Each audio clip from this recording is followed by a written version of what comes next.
எல்லா குழந்தைங்களுக்கும் வணக்கம். நான் உங்க தீபிகா அருண். இன்னைக்கு நம்ம சிட்டுக்குருவி பாட்காஸ்ட்ல கேட்க போற கதையை எழுதினது என்னோட தோழி தரண்யா. நான் சின்ன வயசுல இருக்கும்போது எனக்கு ஒரு பழக்கம் உண்டு. நான் எங்க போனாலும் வித்தியாசமாவோ அழகாவோ இல்ல வண்ண வண்ணமாவோ கல்லு கிடைச்சா அதை எடுத்து எடுத்து வச்சுப்பேன். ஒரு கட்டத்துல என்கிட்ட ஒரு பை முழுக்க கற்கள் இருந்தது. விதவிதமா வண்ணங்கள் அழகழகா வேற வேற கோணங்கள்ல. அத எங்க பாட்டி என்னன்னு சொல்லுவாங்க தெரியுமா? என்னோட வச்சலா குட்டின்னு சொல்லுவாங்க. வச்சலா குட்டியா அப்படின்னா என்ன?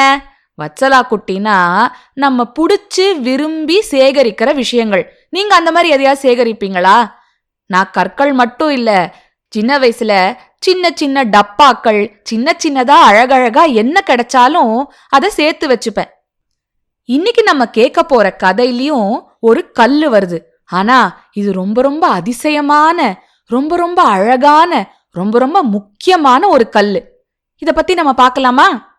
புதைபடிவ கற்கள். அது ஒரு அழகான மலை கிராமம். லாங்ஜான்னு பேரு. ஹிமாச்சல் பிரதேசத்துல ஸ்பிட்டி பள்ளத்தாக்குல இருக்கிற கிராமம்.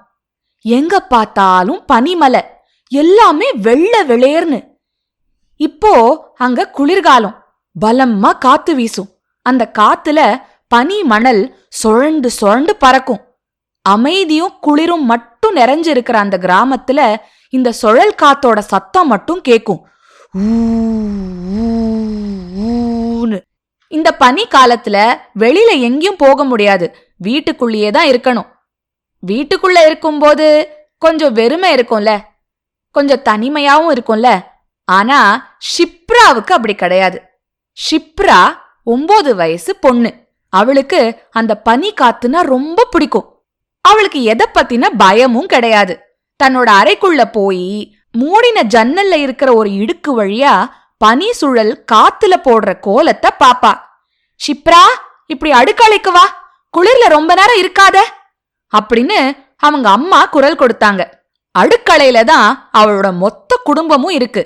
அப்பா, அம்மா, சித்தப்பா, சித்தி, அவங்களோட குழந்தைங்க, அப்புறம் அவளோட சந்தோஷி பாட்டி.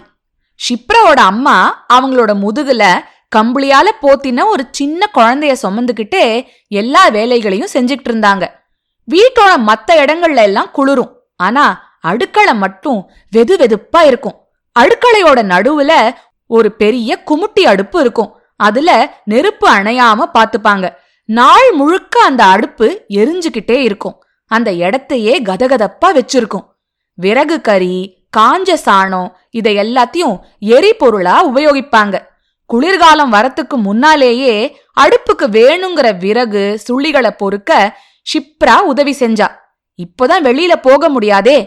ஷிப்ராவோட அப்பாவும் சந்தோஷி பாட்டியும் ஏதோ முக்கியமா பேசிட்டு இருந்தாங்க. குளிர்காலம் முடிஞ்சு வசந்த காலம் வந்த உடனே நம்ம ஊருக்கு சுற்றுலா பயணிகள் வர ஆரம்பிச்சிருவாங்க. இந்த வருஷம் கடை தெருவுல நாமளும் ஒரு கடை போடலாமா சந்தோஷிமா? கடையில விற்க நம்ம கிட்ட என்ன இருக்கு? உங்க அப்பா இருந்த வரைக்கும் பானைகள் செஞ்சு வித்தோம். புதைபடிவ கற்கள் என்று மெல்ல ஆரம்பித்தார் அப்பா. அத மலைகள்ல இருந்து பொறுக்கி சந்தைகள்ல விற்க நான் ஒரு நாளும் ஒத்துக்க மாட்டேன். தன் முடிவை சொல்லிவிட்டு பாட்டி மெல்ல எழுந்து தன்னோட அறைக்கு போயிட்டாங்க. ஷிப்ராவும் பின்னாடியே போனா. சந்தோஷிமா, படிவு புதைபடிவ கற்கள். புதைபடிவ கற்கள்னா என்ன? சந்தோஷிமா அவங்களோட பெரிய மரப்பெட்டிய திறந்தாங்க. மெல்ல அதுல இருந்து ஒரு பெரிய கல்ல எடுத்தாங்க. அவங்க உணவு சாப்பிடுற தட்டை விட பெரிய வட்டமான கல் அது. அது மேல வரி வரியா கோடுகள் வட்டமான வடிவமைப்புல தெரிஞ்சுது. ஷிப்ரா ஆவலோட அதை தடவி பார்த்தா. கல்லுக்குள்ள இப்படி ஒரு வடிவத்தை யாரு செதுக்கி இருப்பாங்கன்னு யோசிச்சா. இந்த கல்லு மேல இந்த வடிவம் எப்படி பதிஞ்சது தெரியுமா ஷிப்ரா கண்ணு?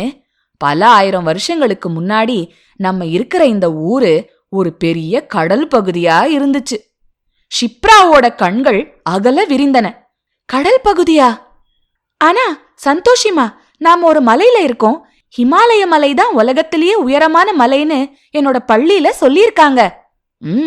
உண்மைதான். ஆனா அந்த மலை எப்படி உருவாச்சு தெரியுமா? பூமியோட தகடுகள் மெல்ல மெல்ல நகர்ந்து ஒன்னோட ஒன்னு மோதி மேல மேல எழும்பிச்சு. அப்படி எழும்பின பகுதிகள் தான் நாம வாழற இந்த மலைப்பகுதி. அப்போ அந்த கடல்ல இருந்த தண்ணி எல்லாம் வடிஞ்சு போச்சா? ஐயோ, மீன்கள்லாம் செத்து போயிருக்குமே. அது என்ன ஆச்சு சந்தோஷிமா? அப்படி செத்து போன மீன்களும் நத்தைகளும் கிளிஞ்சல்களும் தான் இப்படி இந்த கல்லுல புதைஞ்சு இருக்கு. இந்த கற்கள் கடல் பகுதியா இருந்த பூமியிலிருந்து எடுத்தது. என்ன, பல 1000 வருஷம் முன்னாடி வாழ்ந்த கடல் ஜந்துவா இது? ஆமா ஷிப்ரா, இது டைனோசர் காலத்து ஜந்து. ஷிப்ரா மீண்டும் ஆர்வமா அந்த கல்ல தொட்டு பார்த்தா. சுழல் வடிவத்துல ஜந்துவோட மேல் ஓடு முழுவதும் அந்த கல்லு மேல பதிஞ்சு பாறையா மாறி இருந்தது. இந்த மாதிரி கற்கள் நம்ம ஊர்ல நிறைய இருக்கா சந்தோஷிமா? ஆமா, மலை பாதையில நடந்து போகும்போது கவனிச்சு பாரு, சின்னதும் பெருசுமா கண்ணுல தென்படும். இது மாதிரி கற்கள் தான் நம்ம மலையோட சொத்து, நம்ம மண்ணோட அடையாளம். மலைய தோண்டி தோண்டி இந்த கற்கள் எல்லாத்தையும் நாம அள்ளி காசுக்கு வித்துட்டா அப்புறம் இங்க என்ன இருக்கும் சொல்லு? சுற்றுலாவுக்கு வரவங்க எல்லாரும் ஆளுக்கு 2 கல்லு எடுத்துக்கிட்டு போனா ஒரு நாள் மலையே காணாம போயிடும் இல்லையா? நீ இத அழிஞ்சு போகாம பாதுகாப்பியா? ஷிப்ரா சந்தோஷிமாவை இறுக அணைத்து கொண்டாள். அவளோட சுருக்கம் விழுந்த கன்னங்களில் முத்தமிட்டாள். கண்டிப்பா செய்வேம்மா. பள்ளி திறந்ததும் என் நண்பர்கள் கிட்டையும் சொல்லுவேன், இதெல்லாம் பாதுகாக்கணும்னு. நீ கவலைப்படாத. பள்ளிக்கூடமே போகாத தன் பாட்டிக்கு இருக்கும் அறிவை பார்த்து ஷிப்ரா வியந்து பூரித்தாள். ஷிப்ராக்கு மட்டும் இல்ல, உங்களை சுத்தியும் இந்த மாதிரி விலை மதிப்பில்லாத புராதன சொத்துக்கள் நிச்சயமா இருக்கும். ஏன், அது ஒரு மரமா கூட இருக்கலாம். அந்த மரத்தை வெட்டாம நீங்க தான் பாதுகாக்கணும். இயற்கையில இந்த மாதிரி விலை மதிக்க முடியா பல சொத்துக்கள் இருக்கு. அது நம்மள சுத்தியும் இருக்கு.